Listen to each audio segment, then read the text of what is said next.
theme with the music this morning. I want to talk to you about hope. As I was preparing some of what I want to talk about this morning, my mind sometimes plays tricks on me, and I was thinking to myself, if I tell everybody that I was going to preach on hope, sometimes my mind imagines a group of people going, "Oh no, not hope again.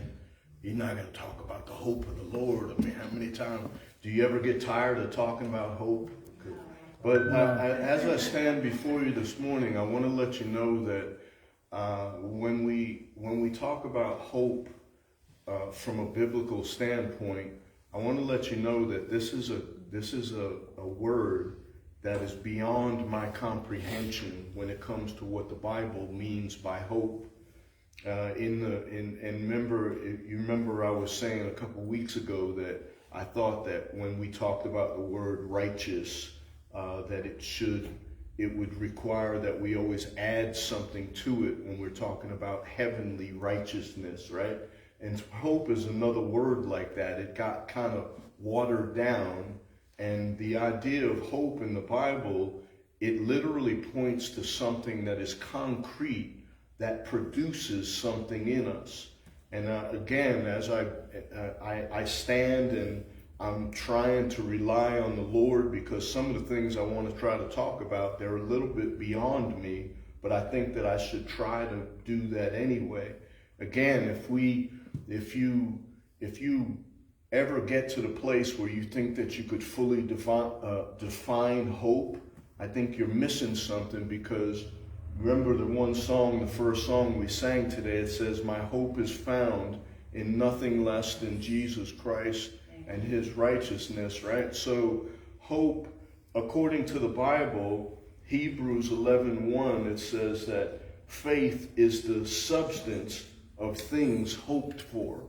Now that's always got my attention. That actually puts faith and hope into a very hard to define element or set of words, because according to that text, it's saying that when I have hope, faith is the result of the hope that I have. If faith is the substance, or another translation says that faith is the assurance of things that are hoped for. Now, the reason I'm bringing this up is because if your life has any overlap to mine, we've had a series of events, traumatic events, come across our plate and come across our path of life that cause us to have our hope diminished. And as I say that, I have a question for you, and my questions is, are your hope senses working to full capacity? Because like with me, I've mentioned before, I was an adopted child, adopted at 8 years old, went through multitude of different families, separated from people I called mom and dad. My hope in family life was gone before I was 8 years old. And as I've said before, my ability to receive my adopted mother's love was broken until I was 40 years old. I finally got it because I started to know what the love of God was more. Not that I fully comprehend, but I began to know it. And so we've got these series of events that cause us to see. One of the things I want to bring up is there's a opposite of hope. It would be being cynical, or maybe some people would like to phrase that as being a realist. But some of the things that I want to just talk about when it comes to hope is the idea that hope itself has to be rooted and grounded in something, and the person of Jesus Christ is part of where hope is grounded. But the other part of where hope is grounded in is all the things and the promises that Jesus has proclaimed are ours. When we have hope in those things, that hope in that thing produces the faith to stand in your hope. So I thought, I mentioned about myself, and I'm not going to talk too much about myself, but you could get my illustration of how hard it would be to have hope. Matter of fact, my path of destruction at a young age is because I was without hope. I thought, if this is all there is, I just want to die. And that's where many people are. And that the truth is I was a little bit cowardly in the fact that I was committing a slow suicide, not the full out gonna, just take the bull by the horns. I was doing it slowly, but nonetheless, my recklessness was a path of suicide, which points to hopelessness.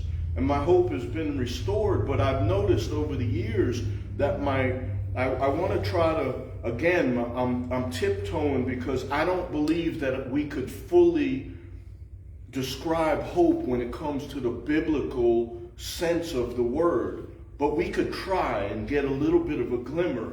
And so I wondered if it would do us a good service if we started to look at hope as one of our own vital signs, or even a sixth sense.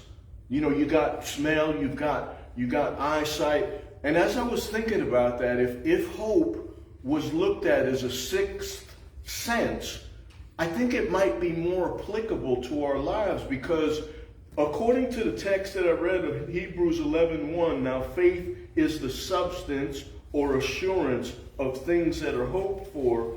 If it's a sixth sense, it means that hope and faith are always coupled together. When hope is gone, my faith is gone, because faith is the substance of my hope. I feel like I'm getting involved in a little bit of a tongue twister, right? Because they keep bouncing off one another. But I started to think, so I'm going to go into the natural a minute. And so I'm very visual when it comes to food, so if it doesn't look pretty, I immediately think it can't possibly taste good. You understand what I'm saying? And I get past that and I'll eat some stuff. But here's the thing. Isn't it interesting the way that your smell and taste and eyesight are all coupled together? And I just wanted to present that to you, that one of the things that God has done for us is show us a vision of eternity that is where our hope should be grounded. And here, let me explain what I mean.